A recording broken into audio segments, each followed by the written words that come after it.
मेहुल भाई ने बहुत ही बढ़िया बात कही कि जो रेनबो फोर्स फाउंडेशन में जो रेनबो है, इतने सारे कलर्स हैं, तो मुझे कच्छ की एक बात याद आती है कि जब हम कच्छ गए थे, वहाँ के लोगों से हम मिले, तो कच्छ ऐसा पूरा बंजर एरिया है, वहाँ सिर्फ रेत है और कोई कलर आपको दिखता नहीं है, प्रकृति में भी कोई कलर नहीं है। तो वहाँ के लोग हैं, उनका भरत जो भरने की कला है वो बहुत ही फेमस है देश और दुनिया में, और वो बहुत ही रंग बिरंगी कपड़े बनाते हैं। तो उनकी ये फिलॉसफी है कि भाई हमारे पास प्रकृति, हमारे पास जो आसपास वातावरण है वहाँ तो कोई कलर नहीं है, लेकिन हम ये कलरफुल कपड़े बना के अपने जीवन में रंग भरते हैं। वैसे ही मेहुल भाई ने जो बताया कि रेनबो फोर्स में इतने सारे कलर्स हैं, जो ब्लैक एंड वाइट ज़िंदगी जी रहे हैं, जो अंधेरे में जी रहे हैं, उनकी ज़िंदगी में कलर भरने का काम करता है रेनबो फोर्स फाउंडेशन।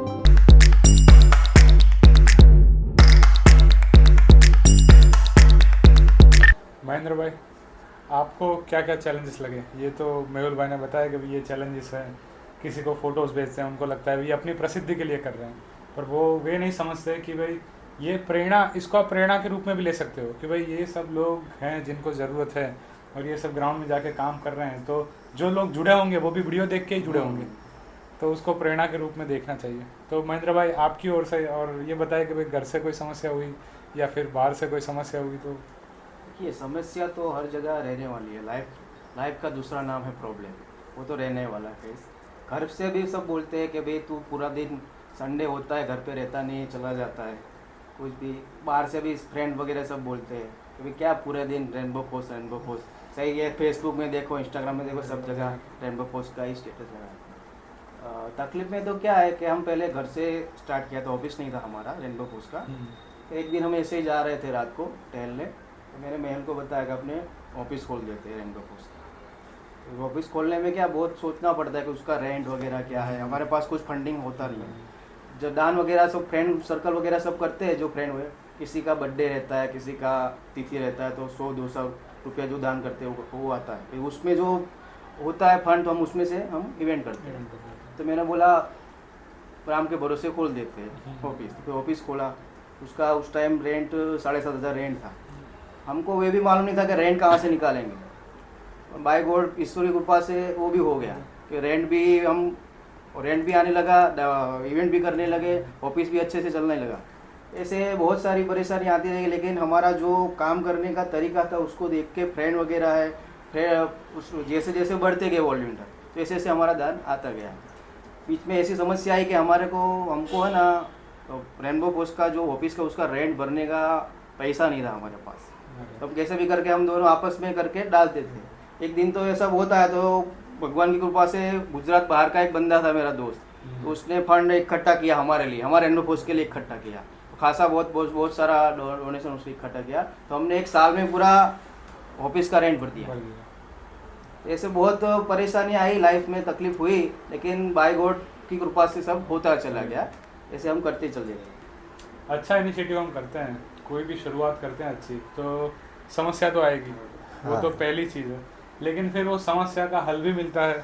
और दोस्त आ जाते हैं, मित्र आ जाते हैं, और कोई अनजान जगह से ऐसी हेल्प आ जाती है। हमको लगता है कि भाई ये कुदरत की कृपा है, कुदरत भी चाहता है कि हम तुम्हारे साथ है, तुम करो, अच्छा काम कर रहे हैं, तो सब जुड़ जाते हैं साथ में। तो महेंद्र भाई, मेहुल भाई, आप दोनों बताइए हमें बारी बारी कि आप ये जो काम करते हैं रेनबो फोर्स फाउंडेशन, अभी तो आप अपना सारा समय इसके अंदर देते हैं, इसके अलावा आप अपनी पर्सनल लाइफ में आपका कोई प्रोफेशन है कुछ जिसको आप फॉलो करते हैं, आपका कोई पैशन जिसको आप फॉलो करते हो ऐसा? एज ए प्रोफेशनल मैं एक लेखक हूँ, जो स्टोरीज़ लिखता हूँ, बुक्स लिखता हूँ, तो वो मेरा प्रोफेशन है। और कभी कभी मैं फ्री होता हूँ तो मुझे क्या है कि पेंटिंग करने का शौक़ है, तो मैं जब भी फ्री होता हूँ तो खुशी के लिए, सिर्फ अपने लिए ऐसे मैं पेंटिंग भी करता हूँ। लेकिन प्रोफेशन मेरा एज ए राइटर है, तो मैं लोगों को भी बुक बनाने के लिए सपोर्ट करता हूँ। मेरा खुद का ही एक कसुम्बो मैगज़ीन है, जो गुजराती नॉलेजेबल मैगज़ीन है। वो जो गुजरात में नए नए जो राइटर्स होते हैं, जिनको कुछ नया लिखना है, कुछ नॉलेजेबल लिखना है, तो हमारी मैगज़ीन में उनको पूरा वेलकम होता है। वो हमारी मैगज़ीन में आके लिख सकते हैं और मैगज़ीन में अपना आर्टिकल भी छपवा सकते हैं। महेंद्र भाई, आप क्या करते हैं? मेरे एज ए प्रोफेशन तो पहले मैं जॉब करता था, धीरे धीरे मैंने बिजनेस स्टार्ट किया। ट्रेडिंग का बिजनेस है मेरा टूल्स का, CNC VNC का। तो धीरे धीरे फिर मेरा ट्रेनिंग सेंटर भी खुल गया। तो एज ए मैं बिजनेसमैन प्लस ट्यूटर भी हूँ। अब तक मेरे 500 प्लस स्टूडेंट है, इसको मैं ट्रेनिंग प्रोवाइड करता हूँ और जॉब प्लेसमेंट भी देता हूँ। वर्ल्ड वाइड स्टूडेंट है अपने, यहाँ से ऑस्ट्रेलिया, दुबई से कनाडा सब जगह पे अपने स्टूडेंट मिलेंगे। क्या बात अपने सर्टिफिकेट से वहाँ जाते हैं सब स्टूडेंट जो। तो जैसे मेहुल भाई ने बताया कि वे राइटर हैं, किताबें लिखते हैं, अच्छी अच्छी कहानियाँ लिखते हैं, महेंद्र भाई ने जैसे बताया, तो मेरा ये मानना है कि कोई भी काम आसान होता नहीं है। आपको अपनी पर्सनल लाइफ है, प्रोफेशनल लाइफ है, इन दोनों को संभालने के बाद भी आपके अंदर जो ये चेतना जागती है कि भाई मुझे लोगों के लिए कुछ करना है, तो इसकी जीती जागती मिसाल हमारे सामने है महेंद्र भाई, मेहुल भाई। तो अभी जो रेनबो फोर्स फाउंडेशन है, जो इवेंट्स करते हैं, तो आपके क्या क्या इनिशिएटिव्स हैं, आपके क्या क्या प्रोग्राम्स आप करते हैं जिसके बेस के ऊपर आप डिसाइड करते हैं, तो उसके बारे में बताइए। हमने क्या, हमारी NGO की ओर से एक तो क्या है कि हमारा जो भी डोनेशन होता है ना, वो पर्सनली होता है पूरा। यानी हमारे ग्रुप में हम जो भी वीडियो या फ़ोटोज़ डालते हैं, तो वो जो भी देखता है, वो जिनको मन होता है कि हाँ मुझे डोनेशन करना है, तो वो लोग डोनेशन अपनी इच्छा से करते हैं। हमारी संस्था क्या कहीं भी डोनेशन सामने से कभी मांगने नहीं जाती, या किसी इंसान से या किसी गवर्नमेंट से, गवर्नमेंट कंपनी से या कोई भी कंपनी से हमारा डोनेशन हम मांगते नहीं है सामने से।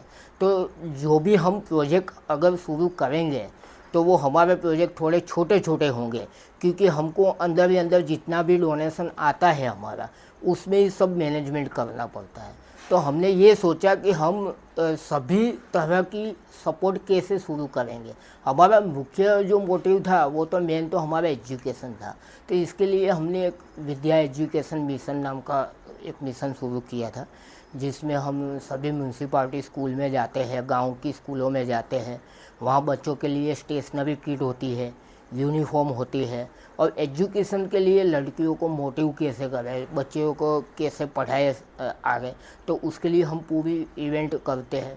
फिर ऐसे ही हमने जो अपने ओल्ड एज लोग होते हैं उनके लिए हमने एक ईश्वर दर्शन नाम का मिशन भी शुरू किया हुआ है, जहाँ पे हम ओल्ड एज होम होते हैं जितने भी शहर के या शहर के बाहर के, वहाँ पे हम लोग जाते हैं। और जो अभी जितने भी ओल्ड एज होते हैं उनके संग हम थोड़ा अपना टाइम स्पेंड करते हैं।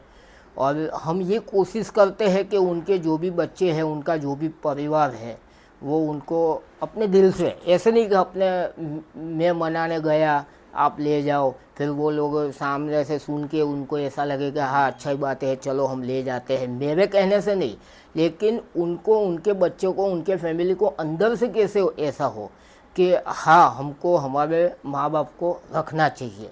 तो ऐसी हम कोशिश करते हैं। तो हमारा मानना ऐसा है कि देश के जिस दिन ओल्ड एज होम कम हो जाएंगे, देश उतना ही आगे बढ़ेगा। तो ऐसे ही हमने ओल्ड एज के लिए ये प्रोजेक्ट शुरू किया हुआ था। फिर ये जो झुप्पड़पट्टी में जो लोग रहते हैं, रोड पे रहते हैं बच्चे जो लोग, उनके लिए हमने एक जन सेवा मिशन शुरू किया हुआ है, जिनके अंदर हम खाने का फूड आइटम सबको बांटते हैं। फिर हमने ऐसे अक्सर फूड किट नाम का हमारा एक प्रोजेक्ट था, जिसमें अनाज की किट, जो विधवा होते हैं अपने बहन, वो उनको हम घर में अनाज की किट देते हैं। ऐसे काफ़ी फैमिली हमने इतने साल में पूरे किए हैं, जहाँ पे हमने पूरी अनाज की किट दी हुई है, जिसके अंदर 13 से 14 आइटम हमारी होती है, जो 25 या 30 दिन के लिए पूरी फैमिली को चलती है। तो ऐसे हमने अलग अलग हम दिवाली प्रोजेक्ट भी करते हैं। जन सेवा मिशन हमने बताया आपको, फूड कार्ड है, अक्सर food kit. The heroes mission एक है हमारा, जो अभी अभी शुरू किया हुआ है नया। हीरोज़ मिशन एक हमारा ऐसा है जहां हम स्कूल के जो बच्चे होते हैं, उनके स्कूल में जाके हम देसी खेल खिलाते हैं। देसी खेल यानी जो अपने आजकल के जो बच्चे होते हैं वो क्या मोबाइल खेलते हैं, उनको ये बाहर की मिट्टी की जो रमत होती है उनके बारे में तो कुछ अब शायद पता भी नहीं होगा, या कोई खेलता भी नहीं है, पता भी होगा तो हम ऐसे जो भी मिट्टी के बने हुए खेल है वो खिलाते हैं। उसमें जो भी विजेता होता है उनको हम मोटिव करने के लिए हम अवार्ड भी देते हैं। इसी बहाने हम उस स्कूल में एक एजुकेशन इवेंट रखते हैं एजुकेशन मोटिव के लिए, वहाँ पे हम स्टेशनरी किट भी देते हैं, खाना बच्चों को हम खिलाते भी हैं। तो हमारी ऐसी काफ़ी हीरोस मिशन भी हमने अभी अभी शुरू किया है, उसमें भी हमको अच्छा लगा, उसका भी हमको रिव्यू अच्छा मिला है काफ़ी। महेंद्र भाई, तो अभी ये रेनबो फोर्स फाउंडेशन है, इतने सालों से चल रहा है, तो अब तक अगर आपके पास ऐसी कोई डिटेल्स हो तो कितने लोगों तक आप पहुंच पाए और कितने लोगों की आप हेल्प कर पाए? तब करीब गिनो ना तो 5,000 से ज़्यादा लोगों को हमने हेल्प किया है। एजुकेशन भी आ गया उसमें, ओल्ड एज होम भी आ गया, जन सेवा मिशन आ गया, झुपड़पट्टी एरिया के सारे लोग आ गए, सबको हम कुछ ना कुछ हेल्प करते हैं। एजुकेशन हेल्प करते हैं, फूड की हेल्प करते हैं, सब अलग अलग हेल्प करते हैं। हमारा मेन क्या है कि एजुकेशन के पीछे ज़्यादा करना। एजुकेशन हमारा मेन पर्पस है। एजुकेशन में हम जितनी ज़्यादा हेल्प करेंगे उतना सही रहेगा देश के लिए और हमारे लिए। मेहुल भाई, महेंद्र भाई, आप इतने लोगों से मिले हैं जो अंडर प्रिविलेज बच्चे हैं, लोग हैं, तो ऐसा कोई किस्सा जिसको जो आपके दिल को ऐसे छू गया हुआ है, जैसे आपको हो गया कि भाई हम ये कर रहे हैं, ये सही कर रहे हैं और ये बहुत ज़रूरी है, ऐसा कोई प्रेरणादायक किस्सा या कोई ऐसा जो आपके हार्ट को टच कर गया हो? हम दोनों आप बताइए बारी बारी से। हाँ, हमारा हम क्या है, एक दिवाली प्रोजेक्ट जो चलाते हैं, उधर दिवाली पे हम बच्चों को ऐसे हैप्पीनेस के लिए हम नान खटाई बॉक्स, मिठाई बॉक्स, ऐसे हम इवेंट करते हैं। अभी भी जो दिवाली चल रही है तो अभी भी हम यहाँ पे बैठे हैं और हमारी ये अहमदाबाद के नावल एरिया में अभी इवेंट चालू है।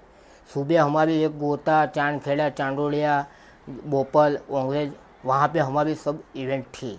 तो ऐसे हम ये इवेंट क्यों करते हैं, हमारे जो स्वयंसेवक होते हैं वो जब एरिया में जाते हैं तो हमको काफ़ी ऐसे अलग अलग फैमिली मिलते हैं जिनको देखने के बाद अपने को ऐसा होता है कि क्या ऐसी भी लाइफ होती है। तो हम तो काफ़ी खुश हैं, हम तो काफ़ी सुखी हैं अपने जीवन में, हम हैप्पी है। जब हम उनकी लाइफ देखते हैं तो हमको बहुत ऐसा अंदर से ही फीलिंग्स होता है कि ये हम जो करते हैं ना वो ही अच्छा है, वो ही करना चाहिए, ये हम कर लेते हैं वही काफ़ी है। और इसमें जो भी कृपा है वो अपने माँ बाप की होती है, अपने ईश्वर की होती है। यहाँ के हमारा एक स्वयं सेवक था, वो यहाँ पे हमारे जसोदा नगर एरिया में एक बार ऐसे ही दिवाली प्रोजेक्ट के लिए नान खटाई बॉक्स देने के लिए गया था। वहाँ पे उनको अचानक एक झुपड़पट्टी मिली और उसमें एक बच्ची थी छोटी, 18-20 साल की, और उनकी मदर थी। मदर भी अपंग थी, एक पैर से थोड़ा प्रॉब्लम था उनको चलने में, और जो बच्ची थी वो तो आप समझो 70% पूरा अपंग ही थी। वो चल भी नहीं सकती थी, अपने हाथ से वो खाना भी नहीं खा सकती। अगर आप खाना भी दोगे तो अपने ये पैर से वो चमची से खाना खाती थी। और जब मेरे वो जो स्वयंसेवक थे उन्होंने मुझे बताया कि मैं ऐसे नान खटाई बॉक्स देने के लिए गया और मुझे ये फैमिली मिला, तो मैं और महेंद्र भाई दोनों लोग हम वहाँ पे गए थे। और जब उनका देखा तो वहाँ पे वो झुपड़पट्टी में लाइट भी नहीं है और दोनों ही बच्ची और उनकी मदर दोनों ही अकेले ही रहते थे। तो फिर हमको ऐसा लगा कि जो हम करते हैं वो अंदर से हमें और ज़्यादा करने की ज़रूरत है। और फिर हमारा जो प्रोजेक्ट चालू था तब अक्षत मिशन, जो हम अनाज की किट देते हैं, तो हमने वो उनको काफ़ी महीनों तक अनाज की किट चालू करवाई। फिर हमने उनको, अगर अपने पैर पे नहीं खड़े होंगे तो अभी किसी को भी आप रोज़ाना खाना खिलाओगे, रोज़ाना आप कब तक, जहाँ पे सब जगह तो बोलते हैं ना कि भगवान भी नहीं पहुँच सकते हैं, ऐसा होता है। तो किसी ना किसी को अपने लाइफ में एक दिन तो खड़ा होना ही है। तो हम ऐसे भी करते हैं, कभी कभी हमको ऐसे फैमिली मिल जाते हैं तो हमको बड़े लंबे टाइम तक उनकी सेवा करनी पड़ती है, क्योंकि उनके पास और कोई मौका ही नहीं है, हमको देना ही होगा उनको। और तब हमको ऐसा लगता है अंदर से कि जो हम करते हैं, हमको जिसके लिए बनाया गया है, तो हमको यही काम के लिए बनाया। महेंद्र भाई, आपकी ओर से एक किस्सा? बाकी तो सब ये उन्होंने सुना है, हम साथ पे ही रहते हैं सब किस्से। लेकिन एक किस्सा, हमने मातृ मंदिर करके एक ओल्ड एज होम है, वहाँ पे इवेंट किया था। वहाँ पे सब ओल्ड एज होते हैं, सब टोटली लेडीज़ ज़्यादा होती है। तो वहाँ पे एक जो थे ना, उनका लड़का भी नहीं था, लड़की भी नहीं था। और वहाँ पे वो रहते थे ओल्ड हाउस में। और उनको क्या है, उनको फर्स्ट टाइम हम मिले और उनकी स्टोरी सुनी हमने कि भाई उनकी 2 लड़कियां हैं, लेकिन वो वहाँ पे भी वो नहीं रह सकते। यहाँ पे ओल्ड एज में उनको रहना पड़ रहा है, उनकी मजबूरी है। और वहाँ पे क्या ओल्ड एज में सब फ्री में लेते हैं, वहाँ पे कोई चार्ज नहीं लेते। फिर बहुत तो देखा कि वो बीमार भी थे, किडनी का भी प्रॉब्लम था उनको। तो अपनों को क्या वो अंदर से हर्ट हो गया कि सारा ऐसा भी होता है लाइफ में कि जिसके बच्चे नहीं होते उसको कौन रखेगा। कितनी उसके ज़्यादा लिए ओल्ड एज होता है कि जो उसको रखते हैं और उनको सेवा करते हैं। वो तब से हमको लगा कि हमको भी ओल्ड एज में जाना चाहिए और वहाँ पे काम सेवा करना करना चाहिए। तो आज हम थे मेहुल भाई और महेंद्र भाई के साथ रेनबो फोर्स फाउंडेशन में। उन्होंने जो हमें बताया कि वे 8 से 10 इनिशिएटिव चलाते हैं बच्चों के लिए, बूढ़ों के लिए, जो अंडर प्रिविलेज लोग हैं, जो झुपड़पट्टी में रहते हैं, जिनके पास खुद का घर नहीं है, जिनकी ऐसी व्यवस्था नहीं है, सुविधा नहीं है, वे खुद से कमा सकें, खुद से खा सकें, वे शरीर से इतने सशक्त नहीं हैं, उनकी फैमिली में कोई नहीं है। ऐसे लोगों के लिए जो काम करते हैं मेहुल भाई, महेंद्र भाई, और जो पूरा रेनबो फोर्स फाउंडेशन का जितने भी सभ्य हैं, सदस्य हैं, और जितने वॉलंटियर्स जो परमानेंट वॉलंटियर्स हैं या फिर इवेंट्स के लिए जुड़ते हैं, उन सभी को हमारा सलाम है। और यही अच्छा काम ये आगे करते रहें, बढ़ते रहें, उस तरह से हम उनके साथ जुड़े रहें और आप तक ऐसी अच्छी अच्छी बातें लाते रहेंगे। और आप भी रेनबो फोर्स फाउंडेशन में एनी डे जो भी अमाउंट आपको डोनेट करना है वो कर सकते हैं। एक श्योरिटी है कि आपका एक एक पैसा है वो जो ज़रूरतमंद है उन तक पहुंचेगा, वो इंश्योर करेंगे महेंद्र भाई और मेहुल भाई। तो ऐसे ही कहानियाँ लेके हम आते रहेंगे आपके पास, और फिर से हम एक बार आएंगे रेनबो फोर्स फाउंडेशन के साथ। तो मेहुल भाई, महेंद्र भाई, थैंक यू सो मच हमारे साथ जुड़ने के लिए। आपका भी बहुत बहुत शुक्रिया। और नेक्स्ट टाइम हम ऐसा चाहते हैं कि आपके और भी मेंबर्स हो उनके साथ, या फिर आपकी कोई इवेंट्स हो तो वो भी हम कवर करें। तो वहाँ आएंगे, आप कैसे काम करते हैं, क्या करते हैं, वो ग्राउंड रिपोर्ट हम हमारे दर्शक मित्रों को दिखाएंगे। तो थैंक यू सो मच।